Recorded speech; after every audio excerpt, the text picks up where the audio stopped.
De la même manière qu'au maxillaire, nous allons tracer les limites de notre future porte-empreinte. En premier lieu, nous allons déterminer la zone de réflexion muqueuse, ou fond du vestibule. C'est pas toujours facile de le voir, alors du coup, il suffit de laisser glisser son crayon qui va aller tout seul dans la zone la plus déclive du vestibule. Nous allons mettre en évidence les freins et les insertions musculaires.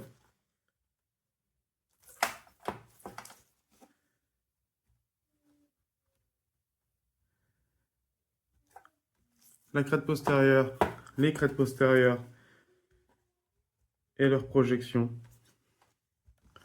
vont nous permettre de déterminer deux choses pour le positionnement de notre bourrelet. La première, en prenant les limites externes et internes des trigones, nous allons déterminer ainsi notre aire de pound. D'un côté comme de l'autre. Je vous rappelle que cette aire est celle où nous devons absolument monter bourrelet de préhension, bourrelet d'occlusion et les dents. Également en antérieur, nous allons pouvoir mettre en évidence notre aire d'Ackermann. Je vous rappelle également que cette aire d'Ackermann est l'endroit où nous allons monter nos bourrelets antérieurs ou nos dents. La limite de notre porte-empreinte se situera par rapport à la zone de réflexion muqueuse avec un retrait d'environ 1 à 2 mm, 1 mm et demi.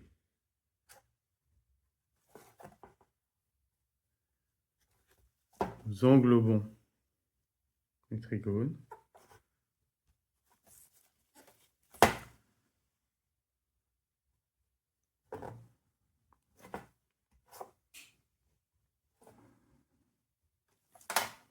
Et voici. Comme pour le maxillaire à la mandibule, nous allons vernir notre modèle.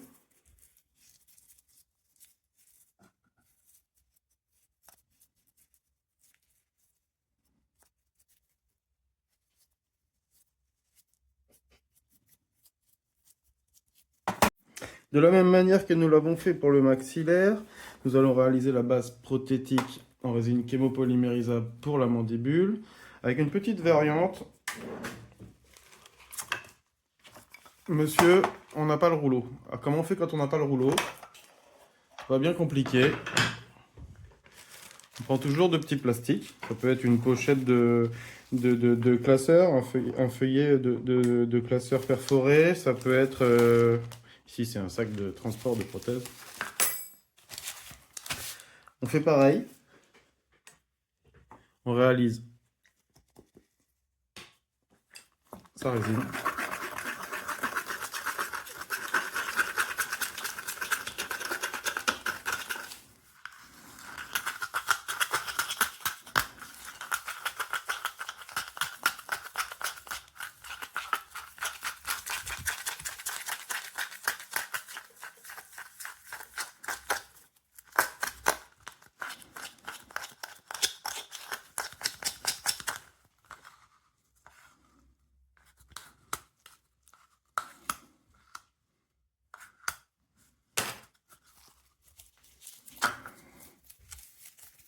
Toujours entre deux feuillets. Et quand on n'a pas le rouleau calibré, la bouteille de monomère est bien suffisante.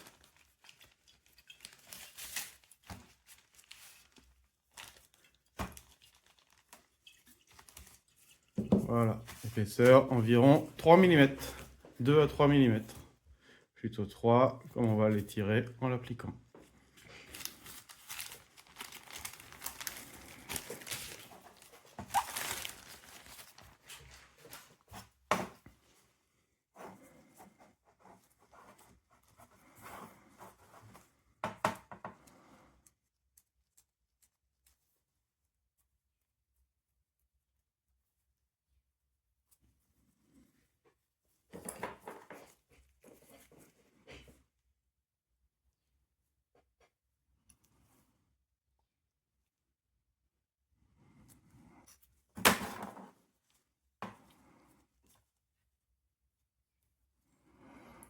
il est important de bien combler les niches rétromolaires avec un peu d'épaisseur, car il est possible que vous ayez des retouches à l'insertion à vide du porte-empreinte, et il serait dommage de compromettre sa structure.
Comme pour le maxillaire, on n'oublie pas les rétentions pour faire notre bourrelet de sterne.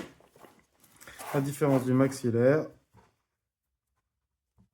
où on met les rétentions sur la crête, mais légèrement vestibulaire pour compenser la résorption, à la mandibule, les rétentions sont sur la crête, réellement sur la crête.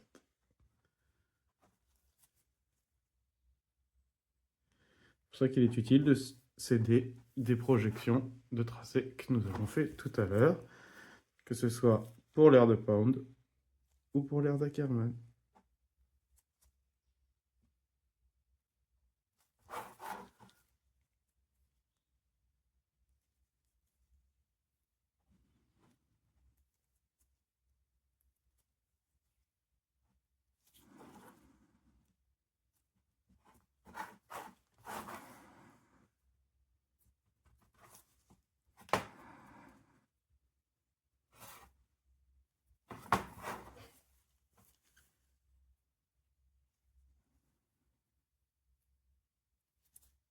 Voilà.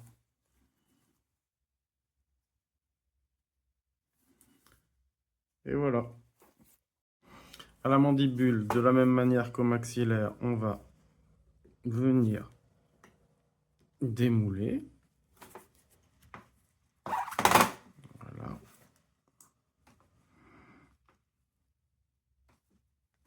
Le gros avantage de l'Ivolène par rapport à la résine photo, c'est qu'il a une souplesse.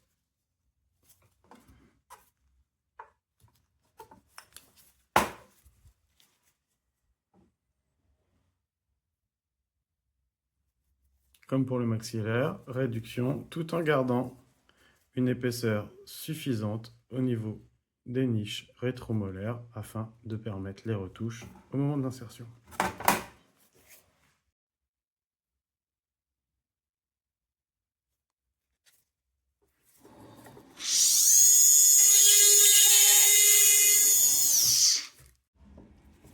Toujours une vérification.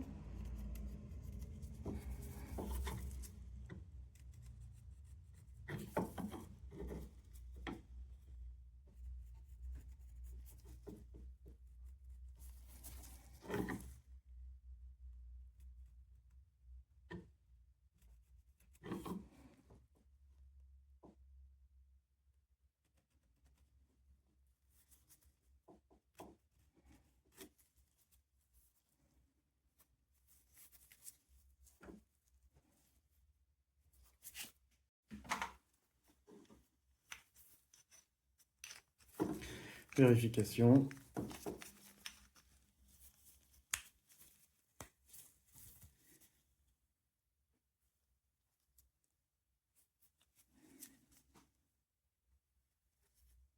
Voilà. Comme pour le maxillaire, on parfait un peu les rétentions.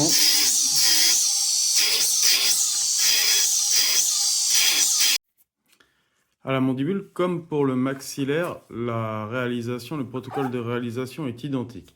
Il y a juste une petite différence, c'est qu'au lieu d'utiliser du stence blanc, nous allons utiliser un stence qui est plutôt rouge bordeaux. Alors, quelle est la différence entre les deux? Le stence blanc va vous permettre de pouvoir tracer vos repères en termes de milieu interincisif, point de canine, ligne de sourire, etc., etc. Également, vous allez avoir une différence visuelle entre votre projection du maxillaire et de la mandibule, ce qui, pour vos réglages, va vraiment vous faciliter. Et en dernier lieu, il y a une différence de température de point de fusion entre le blanc et le rouge. Le rouge a une température de fusion qui est un peu moindre que le blanc, ce qui va vous permettre, une fois que vous avez réglé votre plan et bloqué votre maxillaire, après tous vos réglages, chose qui prend du temps et qui est précieux, de ne pas compromettre le maxillaire en chauffant le rouge et que le maxillaire se déforme sous l'effet de la chaleur. Le rouge va se déformer pour vous permettre de régler à la fois vos rapports osseux et à la fois votre dimension verticale, sans pour autant compromettre la partie maxillaire qui a déjà été réglée dans un premier temps. Voilà la différence entre les deux. Pour le reste, le protocole de réalisation est le même, à savoir qu'on ne monte jamais les dents ni de bourrelet sur les tubérosités ou les trigones, que le bourrelet postérieur est monté en plein sur l'air de pound, et en antérieur, vous devez monter votre bourrelet antérieur en plein sur l'air d'Ackermann. Je vais faire un peu plus rapidement que pour le maxillaire, le protocole de réalisation.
Le petit tip, une fois que vous avez collé votre stain à votre base en ivolène grâce à un couteau à cire extrêmement chaud et avant la réduction, pour éviter d'y passer la journée, le stain met quand même du temps à refroidir. Un petit tip, c'est de prendre un baquet d'eau froide et de venir le figer.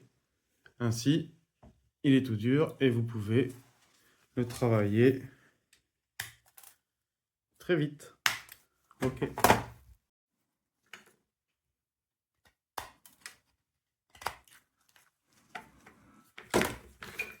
La deuxième chose à prendre en compte, et la différence avec le maxillaire, c'est comment on règle notre bourrelet, comment on règle en termes de plan. Je mets des guillemets sur plan, et vous comprendrez plus tard pourquoi. La convention est que nous devons régler notre bourrelet antérieur à partir du fond du vestibule à une valeur théorique moyenne de 18 mm. 18 mm à la mandibule, 22 mm au maxillaire. Donc vous avez une dimension verticale moyenne de 40 mm. On dégage les trigones, les arrières de bourrelet postérieurs sont coupés à 45 degrés. Jamais on ne met ni bourrelet de préhension, ni bourrelet d'occlusion, ni dents sur les trigones comme sur les tubérosités. Je me répète, mais c'est extrêmement important. On vérifie que notre bourrelet antérieur est bien dans notre aire d'Ackermann. On peut également le vérifier avec notre projection. Je vous rappelle que l'aire d'Ackermann ne doit pas dépasser la zone de réflexion muqueuse du vestibule antérieur et l'arrière, la limite postérieure de la crête antérieure. Ok ? Concrètement, donc, comment faisons-nous pour pouvoir régler notre bourrelet de préhension ou d'occlusion mandibulaire en termes de hauteur et d'inclinaison dans le plan horizontal. On vient de voir comment régler le bord antérieur. Pour le postérieur, il est convenu qu'en théorie, les dents se retrouvent, le plan d'occlusion se retrouve au niveau de la moitié du trigone rétromolaire. Ça va voir. Entre la moitié et le tiers supérieur. Alors la difficulté, c'est que des fois, on voit très mal le trigone, mais la moitié, on arrive souvent à la deviner. Donc ça veut dire ici, ça veut dire ici. Il va donc falloir faire une projection et une réduction. Tac. Afin de venir régler notre plan bien droit entre notre point antérieur, le dentalé, et notre limite postérieure en termes de hauteur.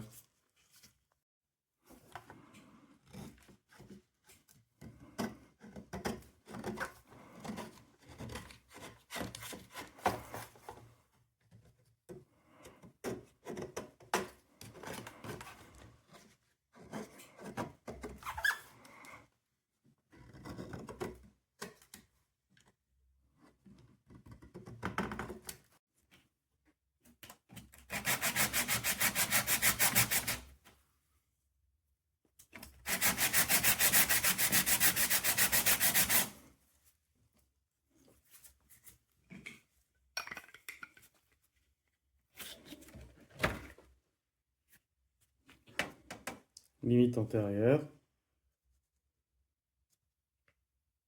milieu du trigone.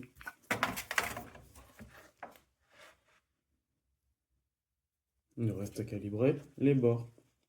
2 à 4 mm devant, 8 mm derrière. Et là, nous mettons nos bourrelets pile sur notre aire de pound. Donc on va réduire de ce côté-là en vestibulaire. Ma ligne de crête est ici. Et on va réduire ici, un peu en vestibulaire, un peu en lingual. Ma ligne de crête est ici.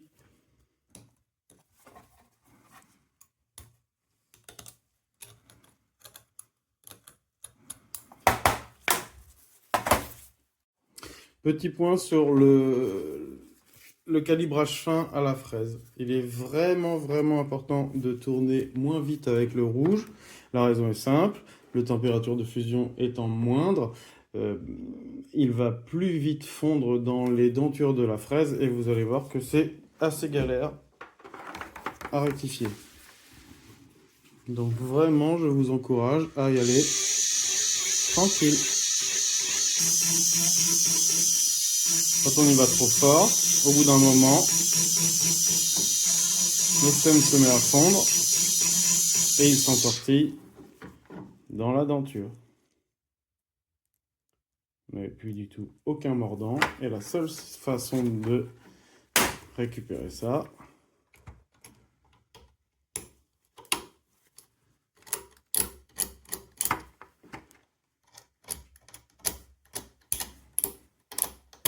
c'est de venir gratter votre fraise avec une lame de bistouri.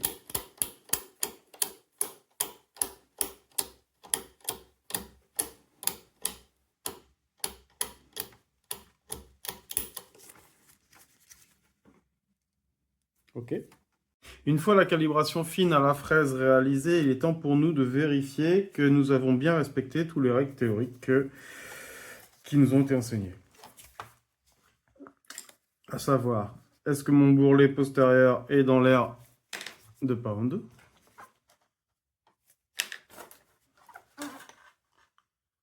Oui.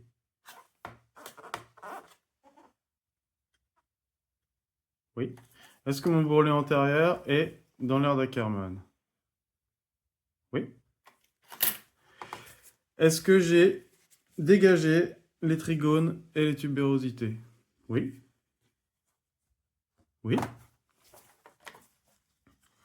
Est-ce que la hauteur de mon bourrelet à partir du fond du vestibule est égale à 18? Oui. Est-ce que le plan d'occlusion de mon bourrelet mandibulaire va du dentalé à la moitié, voire tiers supérieur, du trigone rétromolaire?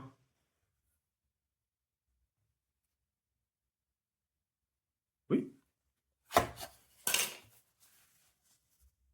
Est-ce que la largeur de mes bourrelets postérieurs est égale à environ 8 mm? 7. 7. Est-ce que l'épaisseur de mon bourrelet antérieur est entre 2 et 4 mm? Oui. Est-ce que j'ai bien dégagé mes freins? Oui. Est-ce que je suis à un retrait d'environ 1 mm du fond de mon vestibule? Oui. Les freins, les insertions musculaires. Est-ce que j'englobe le trigone? Oui.